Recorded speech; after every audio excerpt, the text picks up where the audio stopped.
Luso and I are on our way to the new house today. It's about 8 o'clock and I've got a couple of quotes to be done today, so I've got to go meet a builder and a plumber. So on the agenda today, I've got a builder coming around at 10 o'clock, that's half an hour away, and then I've got a plumber coming at 12 o'clock. That's all to do with the building the shop downstairs. But for now, I need to continue with my day job. So the kitchen is my base of operations.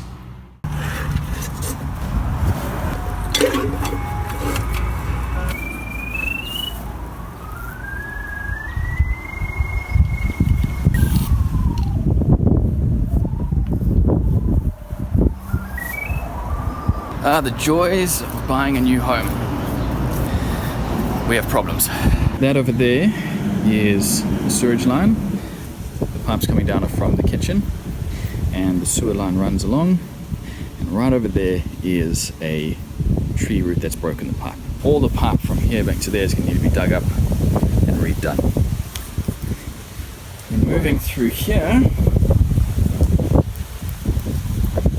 the other line on the other side of the house, you can't see in there, but that's full of dirt and crap, and people have thrown things down there.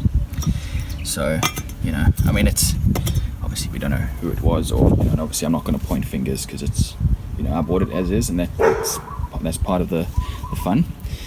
But that's going to need to get cleaned out as well. I'm back at the current house, and I just thought I'd elaborate a bit more on that sewage pipe issue.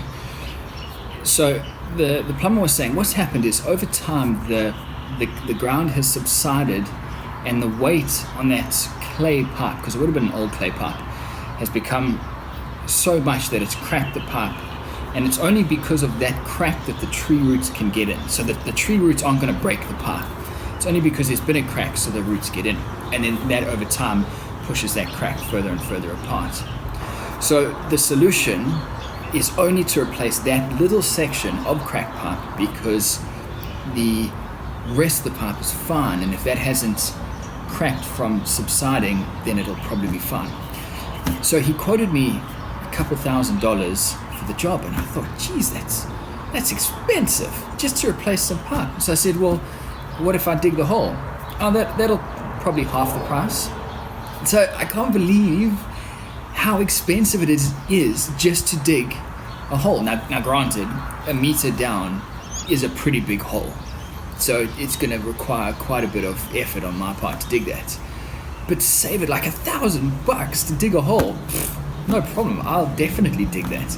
And I've had the same conversation with the builders about digging a footing for the block work, the bricks.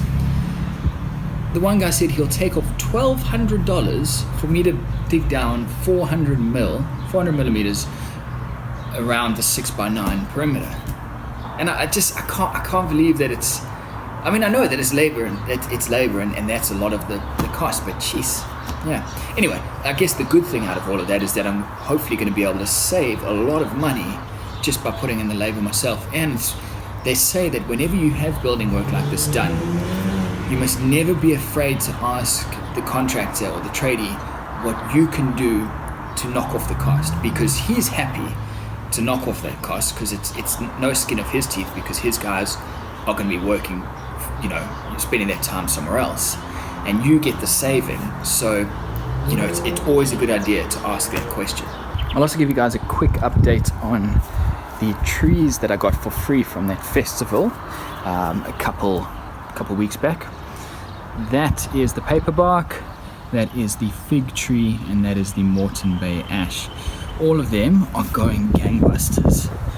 It was like overnight they suddenly went from, you know, I wasn't really sure if they were going to make it, to this Moreton Bay ash is just sprouting new leaves like almost every second day now. The paperbark, you can see, while there's not a lot of foliage going up the trunk, that top section is so thick now that, you know, with leaves, and you can see the fig is obviously doing well as well. So yeah, these are going to be really cool to put in the yard. Still undecided whether I want to plant them in the ground, especially after what we've just been talking about, but you know, regardless of whether they're in the ground or in pots, they're going to look so good in that yard. All right, well, that's today's update. There's always the expectation that you're going to find problems in a new house. That's just sort of, it's one of those things. Because it's not a new build, there's always going to be issues. It's unfortunate, but it's, you know, if you're spending a few $1,000s to fix the problems that are there, that's not too bad. Yeah, I'm going to be heading back to the house tomorrow, so, you know, I might get stuck into a little bit more demo or something. But so far, everything's looking good.